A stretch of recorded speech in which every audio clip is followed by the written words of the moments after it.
Nah,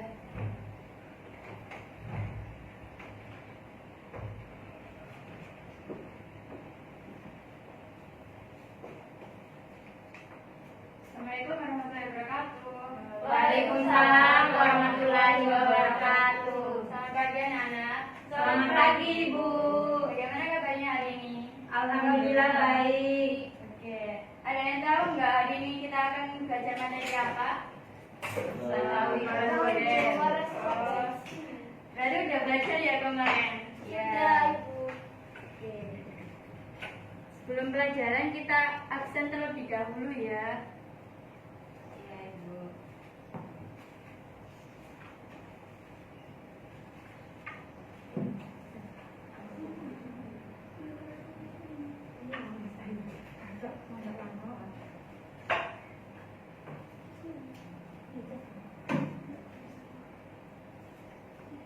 Rosiana, hadir Ibu. Cika, hadir. Joshua, Tasya, hadir. Elis, hadir. Korni, hadir Ibu. Yuda, Hadir. ya hadir semua ya. Iya Ibu. Ibu akan menampilkan materi hari ini.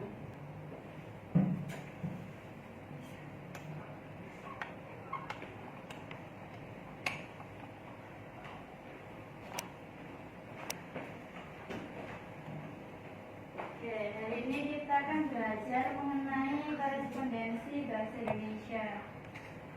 Ada yang tahu enggak korespondensi itu apa? Saya Bu. Ya, Surat menyurat.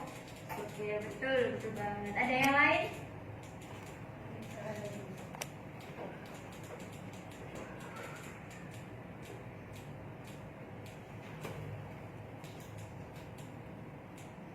Oke, topik yang akan kita bahas yaitu yang pertama ada pengertian korespondensi, yang kedua ada fungsi korespondensi, yang ketiga ada jenis-jenis korespondensi, yang keempat ada unsur-unsur, yang kelima ada etika dalam korespondensi, yang keenam ada contoh surat, dan yang terakhir ada kesimpulan. Nah, yang pertama ada pengertian dari korespondensi. Mbak Cika minta tolong dibacain.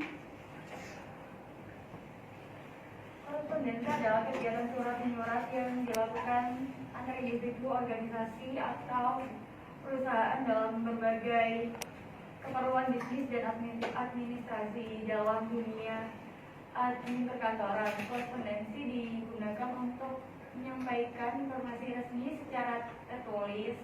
Korespondensi memiliki peran penting dalam komunikasi tertulis, terutama dalam dunia admin perkantoran. Dengan berkembangnya teknologi dan kebutuhan komunikasi yang semakin kompleks, surat menyurat tetap menjadi alat utama dalam menyampaikan informasi formal. Korespondensi membantu memastikan bahwa komunikasi yang dilakukan bersifat resmi, terdokumentasi dengan baik, serta dapat dijadikan bukti sah dalam berbagai aktivitas bisnis dan organisasi. Terima kasih. Selanjutnya ada fungsi dari korespondensi. Nah, yang pertama ada sebagai alat komunikasi tertulis. Nah, korespondensi sendiri itu berfungsi sebagai sarana komunikasi tertulis yang menghubungkan antara pihak-pihak terkait, baik individu, organisasi, maupun perusahaan. Nah, surat menyurat memungkinkan penyampaian pesan secara jelas dan terstruktur. Fungsi yang kedua yaitu sebagai referensi dan dokumentasi. Korespondensi sering dijadikan referensi untuk merencanakan atau menindaklanjuti suatu aktivitas tertentu. Nah, selain itu juga dokumen-dokumen tersebut berfungsi sebagai arsip atau catatan resmi untuk kebutuhan dokumentasi di masa depan. Selanjutnya ada sebagai sarana promosi dan membangun citra perusahaan. Nah, dalam dunia bisnis, surat korespondensi dapat digunakan untuk mempromosikan produk atau jasa, seperti pada surat penawaran bisnis. Selain itu juga kualitas korespondensi mempengaruhi citra perusahaan di mata klien atau mitra bisnis. Nah, yang fungsi terakhir yaitu sebagai untuk meningkatkan efisiensi komunikasi. Nah, korespondensi membantu mengatasi kendala jarak, waktu, dan tenaga dengan menyediakan media komunikasi yang efektif. Dengan kemajuan teknologi seperti email, proses korespondensi menjadi lebih cepat dan efisien daripada surat menyurat secara manual. Selanjutnya ada jenis-jenis dari korespondensi. Yang pertama ada korespondensi eksternal. Korespondensi eksternal adalah kegiatan surat menyurat yang dilakukan antara suatu organisasi atau perusahaan dengan pihak luar seperti pelanggan, mitra bisnis, pemasok, lembaga pemerintah, atau masyarakat umum. Nah, jenis korespondensi tersebut bertujuan untuk menjalin hubungan kerjasama, memberikan informasi, atau menyelesaikan urusan tertentu dengan pihak di luar organisasi. Contohnya seperti surat penawaran, surat pemesanan, surat kompensasi, surat keluhan, dan surat undangan resmi.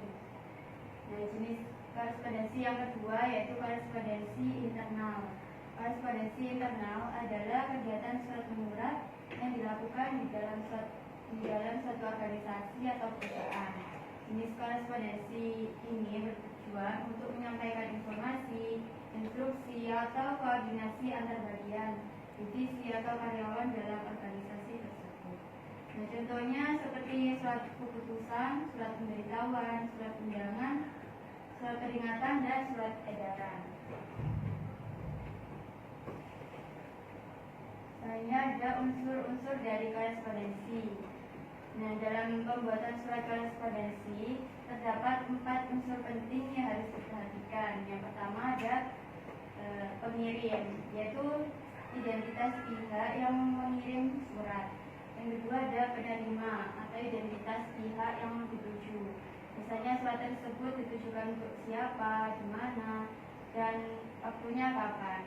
Yang ketiga ada isi pesan, informasi atau pesan yang ingin disampaikan. Yang terakhir ada media pengiriman, yaitu cara pengiriman surat baik melalui pos, kurir, atau email.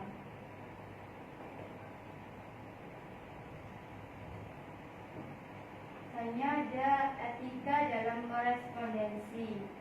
Yang pertama yaitu menjaga profesionalitas, yaitu korespondensi bisnis harus selalu disampaikan dengan cara profesional, menghindari penggunaan bahasa kasar, humor yang tidak pantas, atau mengungkapkan emosi yang berlebihan. Hal ini dapat membantu menciptakan citra positif dan menjaga hubungan baik dengan penerima. Nah, etika yang kedua yaitu menggunakan bahasa yang jelas dan tepat. Penting tersebut sangat penting untuk menggunakan bahasa yang jelas, ringkas, dan tepat agar pesan dapat disampaikan dan dipahami dengan baik. Nah, dengan cara juga menghindari penggunaan istilah yang ambigu atau bahasa yang berbelit-belit yang dapat menyebabkan kebingungan di pihak penerimanya. Yang ketiga yaitu dengan cara menyesuaikan format surat. Setiap jenis korespondensi seperti surat resmi, email, atau memo memiliki format yang berbeda. Tersebut menggunakan format yang sesuai dan sangat penting untuk menyampaikan pesan secara efektif.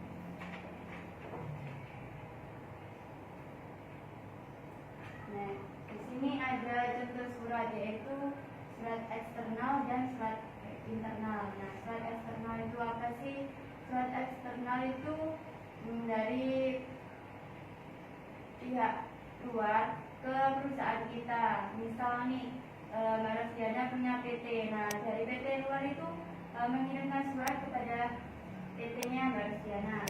Kemudian untuk surat internal itu kebalikannya, dari PT perusahaan pribadi mengirimkan surat ke PT kedua, sehingga formatnya dituju juga berbeda, tapi isinya tidak jauh, lebih beda juga. Nah, di sini ada contoh surat yaitu surat eksternal dan surat internal. Nah, surat eksternal itu dari pihak luar ke perusahaan kita. Misal nih, Mbak Rosdiana punya PT. Nah, dari PT luar itu mengirimkan surat kepada PT kedua. Kemudian untuk surat internal itu kebalikannya, dari PT perusahaan pribadi mengirimkan surat ke PT kedua, sehingga formatnya dituju juga berbeda, tapi isinya tidak jauh, lebih beda juga.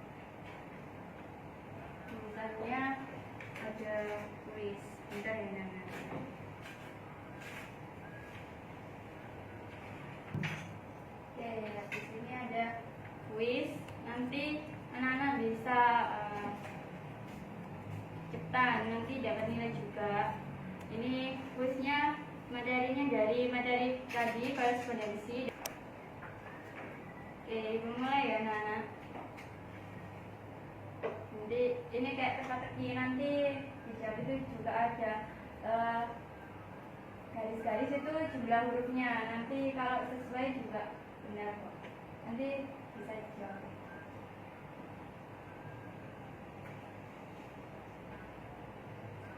Nanti yang tahu jawabannya nanti bisa angkat tangan.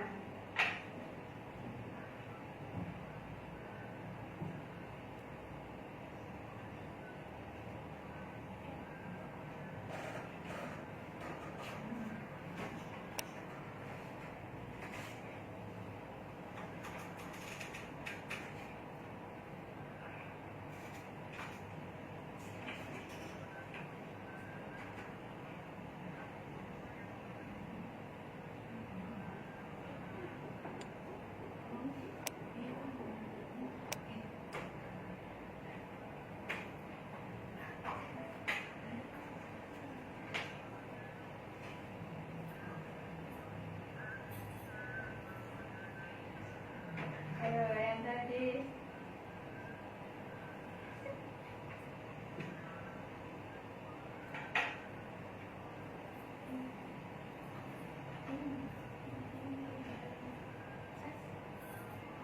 Saya Bu. Iya Fani. Tanda tangan. Oke, kita itu ya.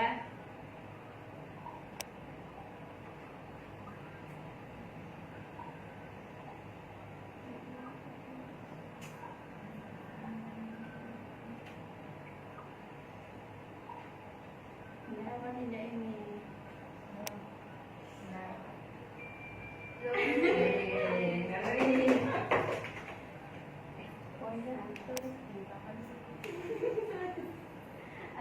Ayo yang lain.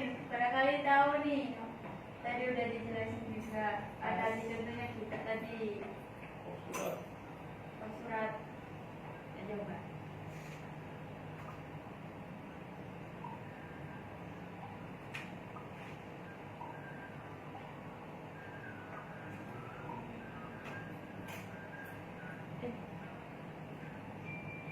Weh, benar.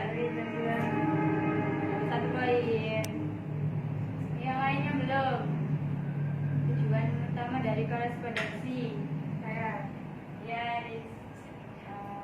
Komunikasi. komunikasi. Ada yang jawaban yang lain?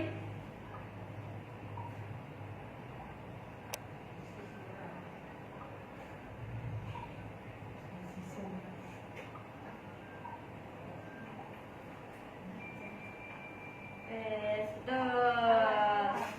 Oke, selanjutnya dokumen yang berisi informasi resmi dan dikirimkan melalui pos disebut Saya. ya. Surat. Tiana dulu ya. Para Elis punya jawaban yang lain. Apa tadi? Surat. Iya.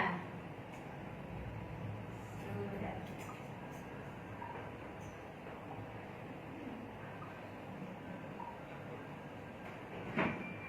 Oke, betul. Saya. Bagi apa Saya. ya? Salam.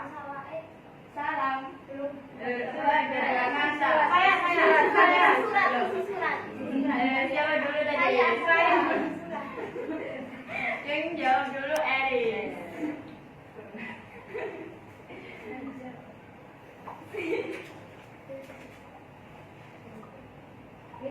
Tahu dicoba dulu. Belum. Oke, betul. Ulang. Tunggu. Konsentrasi. Oke, Saya. Belum. saya kata tapi panjang. Elektron saya. Oh, ini dulu ya. Apa harus Diana? Elektronik. Ngalah. Elektronik. Plural. Iya. Oke. Elektrik.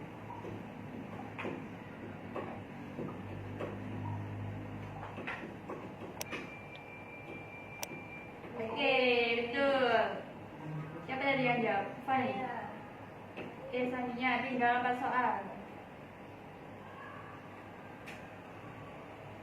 Saya. Terus Surat resmi. surat resmi. Yakin tak? Iyo, yakin. Dia ngomong. Belum tahu Kak. Terus Cukup. Nah, berarti benar. udah belum tentu. Nah, benar. Oke, betul. 1 poin untuk Mbak Reski. Udah dua benarnya kok satu terus. Ya, maksudnya itu satu soal itu 1 poin gitu. Oh iya, Ibu.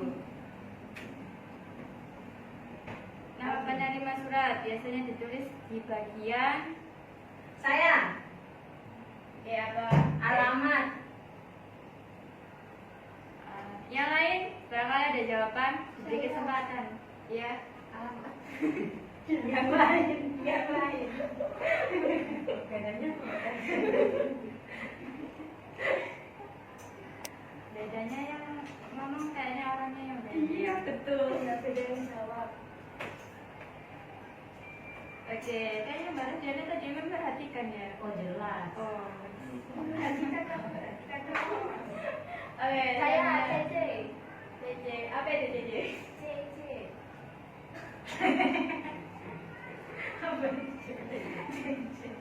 CC itu penerima kedua ya. Misalnya Mbak Foni mau kirim surat ke Mbak Rosdiana. Nah itu Mbak Cika itu sebagai penerima juga, tetapi penerima yang kedua. Jadi kayak timbal balik orang apa 3 orang tapi dengan email yang sama. Gitu. Iya, iya Ibu. Oke, Iya, jadi iya, pertanyaan iya. terakhir. Ya. Bagian terbuka dalam surat resmi biasanya dimulai dengan kata Salam. salam. Krimbo. Yang lain ada Salim. Assalamualaikum. Waalaikumsalam. Salim. Salam. Salim. Salam. Oke, betul. Jawab belas loh. Kalau pertanyaan mana dong?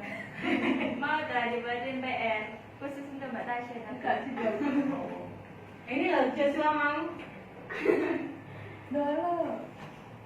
Ini bosen ya? Oke, kuisnya udah habis. Soalnya 10. Jadi yang akan jawab paling banyak siapa nih kira-kira? Tasya nih. Tasya. Oke, gimana tadi kuisnya anak-anak? Masih kurang apa? Udah cukup Sudah nih? Bu, seru sekali kesannya. Oh, waduh.